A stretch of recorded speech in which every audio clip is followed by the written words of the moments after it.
warning to our listeners, this episode contains references to suicide. Thrive and Survive, Episode 6, discusses candor at work. We encourage employers to discuss the messy realities of work. Candor is a two-way street, and effective pathways are needed to discuss what's what in a frank and open manner. We encourage businesses to create scenarios, to imaginate while you simulate the realities of work, and we use this to launch quality, candid conversations. In doing so, we invite listeners to design work for health, wellness, wellbeing, and wholeness. Let's get holistic.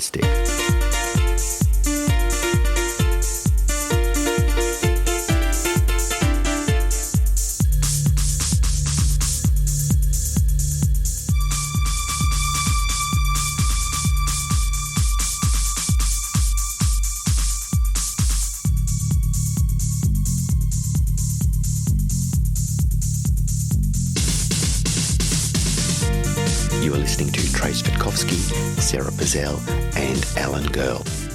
Yeah, and thrive's important. I'm going to ask you this. What's your definition of thrive? Inspired. Great things also look after themselves.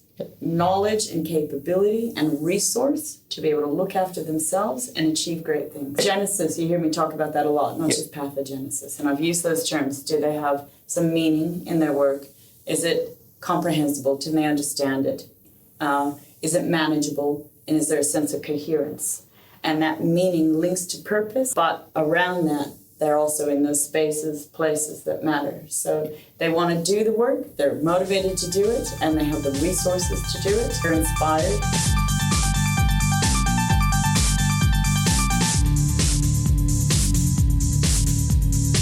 If I want to do really concentrated work, yes, great, you can get into flow, but you need rest and recovery. The neuroscience is there. You absolutely need to replenish. Your best ideas may come in the shower, right?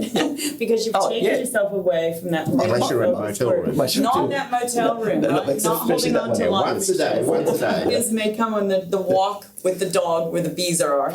But you've had some reflection time. So whether it's physical or whether it's psychosocial and cognitive, and if you're looking at exposure time, hazard exposure, duration of engagement, you're going to construct health, tolerance if you have frequent rest and recovery breaks. So that workplace should know that being exposed all the time to really confronting material meant that that person needed more rest and recovery. So for that worker who's also, constantly exposed to work where they are frontline workers, they don't have the choice to come home or go. Do we give them extra vacation breaks? Do we allow them, another way of having a choice about where they work? Do they get different industrial relations benefits? Because they're exposed, sign for better word. So the guy that has to work at concerts, does he get the same benefits, guy or girl, but in this case you mentioned a guy, does he get the same benefits as another worker, or do they get extra vacation and breaks to have an equivalent job experience that enables you to thrive? For this lawyer, is she allowed job rotation, more vacation breaks? I'm using that example, right? Or a change in activity, extra support so she can get out of the office space because they have a focus room, a recovery room, a retreat room, or is it happening? Professional tolerance that I'm talking about, lowering the tolerance. You have detection systems, right? Allostasis is better regulated when you have lots of calm and rest. Right? The mind can't think without rest. I think for businesses that are struggling with all of these concepts and they're thinking it's too much, where we're going to go and where business is going to have to go is more honesty in the position description, more honesty in what the job is. So if you take front counter workers you were describing, I think it's important to say to applicants for those positions, there will be occasions where you'll have a difficult customer that you have to deal with. A lot. Maybe a lot. Depends on the business. While you're teaching, whatever it is. I've got another C word I want to introduce. What's that? Candor. We're missing candor from the equation, both employee and employer. And you've disclosures. Candor. And just be frank and candid. You want to say to your workers, whether they be employees or otherwise, this is part and parcel of the job. And if you didn't want to do this type of work, then you shouldn't have applied for the job. Then you need candor in that front end where you describe what the job is and not just what the good things are, but the more challenging things, and not just what the expectations are, but the challenges of the role as well. Yeah, because we expect employees not, as a manager and employer, working for the employer, you expect employees not to be naughty or not to lie and not to frolic and say they went to Wynnum for the fish and chips when they only lived around the corner. We expect candour from them. But I think candour, and is a two-way street. And it's a pathway for that consultation to be effective. Because if there's a disclosure, then you have a chance for the other person to respond, to talk about what they might need in that situation. I'm going to give you guys a real seemingly simple example, right? So you go into those banks now, right, that are now relationship centres. They're no longer just banks. There's no security guard there. The space looks like cafe culture, cool, different colors. You want to sit and have a little, sit and lounge there is what it looks like. It no longer looks like a bank. It must be familiar, like home, a living room. So I talked to some of the customer service representatives, and which are now called, in many banks, called concierge, where they just triage what the customer's needs are and are supposed to put them in that nice, comfortable space. And we say, hey, there's no longer an official bank teller anymore in some of these banks, right? They're more, we have a lot of cashless society, right? We have, maybe we're trying to sell insurance and home loans in that space more, and we're just providing service to your accounts. So you're seeing this change. But the person at the front desk says, well, hang on a minute. I know that I still might have somebody that thinks this is a bank and walks in and wants to rob me. I've always been trained that I should have money ready to give them no matter what to appease them and hope that they leave. You know, that was all driven by risk assessments. So they risk assessed the two different working environments. You've got the teller behind the screen with the emergency button that they can press and the giveaway cash. And then you have that open plan, and the risk assessment showed that the open plan was less hazardous. Right. So now I've still got fear and anxiety from the person who's traditionally trained in banking saying, I actually have nothing to hand over. Yes. Right? The system has gone too far the other way. And I have another situation in a very similar setting, another financial institution where it's all open plan banking now. And somebody actually does have a meltdown. And I'm told that another customer in line or in that space, it's not even really a line anymore, in that shared space, tries to intervene because they're feeling sorry for the staff. And the whole room is hearing this meltdown. Yep. And we're in a shopping center. There's no security guard immediately available. It takes 12 minutes to make a phone call and get them there. It'll be 20 minutes for the police to get here and actually find a park. Yep. And not just in that particular work situation, but in lots of work situations, it's really important to do role plays. Bingo, simulations. Yep, absolutely. Oh, you're just talking my language. That's part of design, and right? Then, discovery, and simulations modeling. Yep. Discovery that can allow modeling and simulations. So little trials and iterations of a design practice. Yep. Bingo. And that's when you discover, and maybe the worker discovers, that pressing the emergency button is a really hard thing to do. Then they might be paralysed. The button might be within centimetres of their hand, but they just can't reach out and press it. Now, if you do role plays, then that can help that worker to do something as simple as press an emergency button. And having a personal alert on them because they're walking around anywhere in that space. Yeah, too, yeah. Know? So that having they can, multiple systems of interface. To me, it just sounds like good management, and I guess that's where I'm coming from, trying to modify the attitudes and beliefs and behaviours of management. It means to be present, not just simply ticking off the list to say, we've got this, we've invested this, we've got an anonymous helpline if you're struggling, but to actually be present. Right, yeah. Absolutely. And that goes back to that whole metaverse talk, because that is also a space to do it. If you do have the budget, if you are a larger employer and can create these scenarios, you can test it out. We call it a focused recall, where you actually have a scene played out, you stop, and then pause and reflect and tell a few stories as a group. See, Alan, I'm going to challenge you. I think even an SME, a small, medium enterprise, with the resources they have, could still do that. Exactly what Sarah just said then. It'll be lower budget, so it won't be a 5-star hotel, it'll be a 3-star, for want of a better description, but they can do it, Alan. Let me give you an example of something we use for university education and tutorials. We call it tag team simulation, right? So we create a scenario and role play, use role play. It's exactly that. But the rest of the employees, or in this case the students, are watching. So a face-to-face or virtual? Face-to-face, yeah, right? I was going to say, it'd be difficult virtual. No media to create, right? Just set the scene through storytelling. So Trey, you're a character. You might be the customer service rep. Okay. I'm your customer. You're a manager. Alan's sitting down the hallway, but have some awareness of what's happening in this fairly open plan. But we have a few other employees. We have a loan officer, a finance manager. They're just going to watch, and we're going to start role-playing what might happen. Tag team simulation means that you can tag another person to suddenly step into that and change the dynamics of that role play. And I can either say, I'm stuck now, I'm going to phone a friend. Sort of like tag out, like wrestling. Like, is it? Oh, yeah, like tag out. But it keeps going. Tap out. It keeps going. It's dynamic. So I might say, I'm stuck now, I'm going to phone a friend. And all of this group has to be very attentive because they might be called in anytime. They walk into my spot, continue the role play. Or if I'm a facilitator, I walk around the room, tag somebody, they need to come on in. So this is a great learning teams experience. You're talking about an incident investigation and they're doing these learning teams, right? How would you actually learn from this situation? Here's just one method, a tag team simulation. We do that as well in working environments where people are concerned about if they were confronted by a work health and safety charge, if they were being prosecuted, would they meet their due diligence obligations? And, we often develop role-playing exercises for that.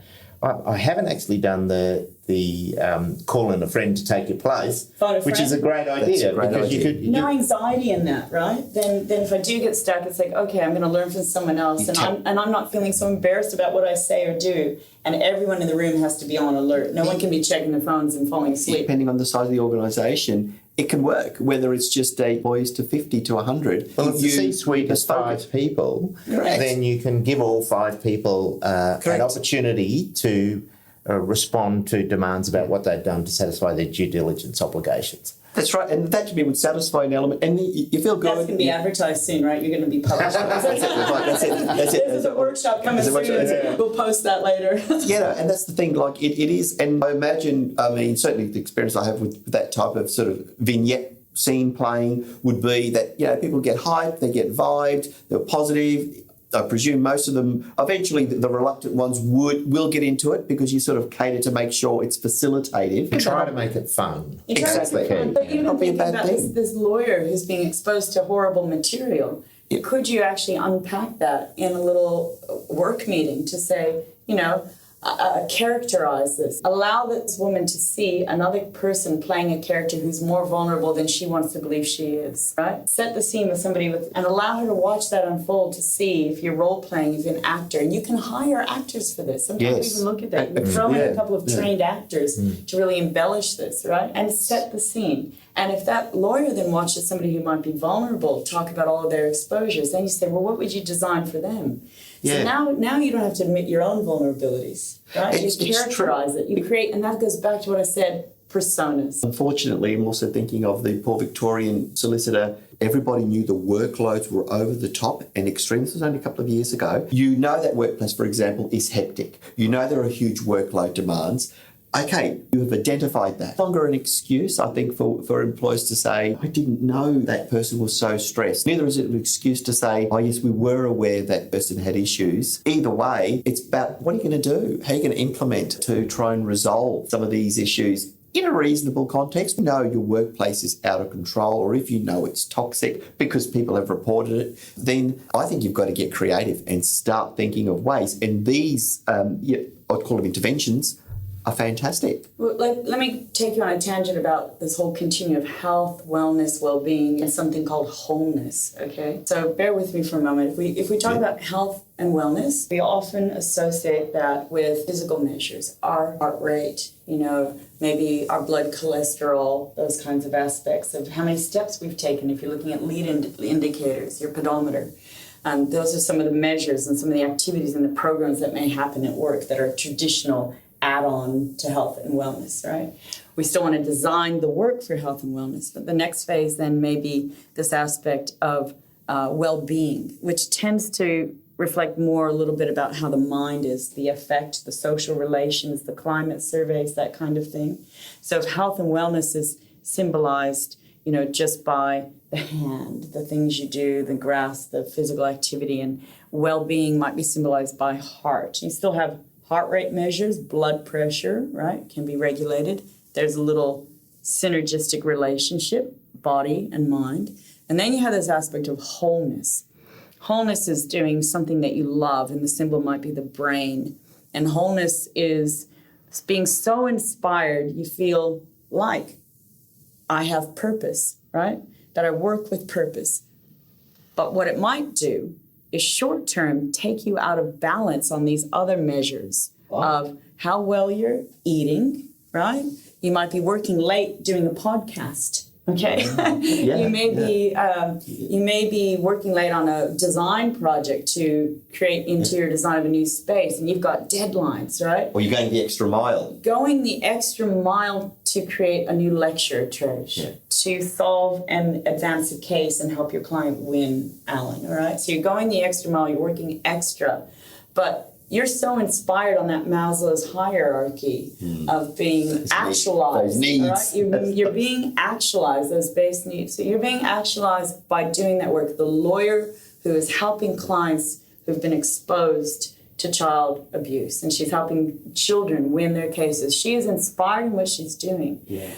But the whole concept of wholeness, is that it's okay to temporarily take yourself out of balance as it would be measured by traditional health and well-being measures, as long as you have the resource, the time, and the space, like I said earlier, the recovery, to be able to replenish your reserves and know that you may have to get out of balance for your work again. So what I'm hearing from this is you use you, singular, as in that person, that worker. Does it also mean then the employer? The employer should know this is work that is highly demanding, so demanding, and our people are so motivated that they're likely to overwork in traditional expectations. It's the antithesis of alienation or being disengaged. In fact, you're so engaged. So engaged, right? You're so engaged. And there's a researcher, Charlie Grantham, who talks about this in workplace design, right? So you're so engaged in your work, you're so immersed, and lawyers would certainly be in that risk category. You've had leading up to a trial or preparation. Oh, absolutely. You do a lot of work which never gets used.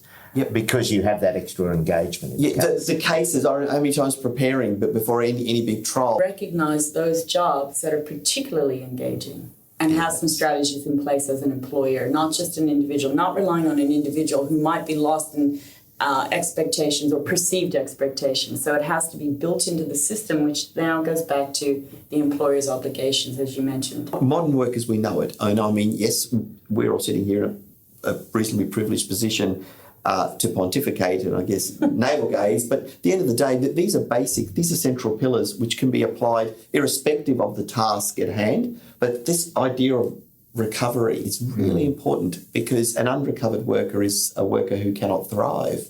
And the point of thriving means A, you're feeling good about it, you're getting paid, but more importantly, productivity. And everything has to be measured against something. You're getting productivity. You want to be replenished. And there's a lot of discipline that's required then in that design of work. A lot of discipline. So sometimes you think about good work design and design generally allowing to have, a lot of uncertainty and having a threshold tolerance for, if you will, a tolerance for failure so that you can be creative. But it doesn't go without actually expecting that there's still a discipline and a design process.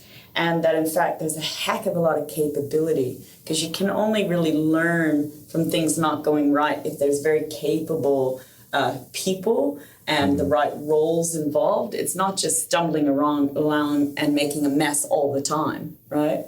So it's got to have those props, those structure and that support. So knowing how to design work for somebody who's in this highly engaged but potentially traumatic or vicarious trauma exposures in that kind of situation requires the discipline of design. So you just got to have that appetite for design. I win again. Thank you. I hope you enjoyed that episode of Why Work. You've been listening to Trage, Sarah and Alan, and if you'd like to know more about some of the things we've talked about today, please subscribe, and we'd be more than happy to provide you with information, names of cases and other things that may interest you. Please be aware that none of the matters we've talked about today should be construed as legal advice or any other type of advice. We're just here to talk about all things related to work. See you next time.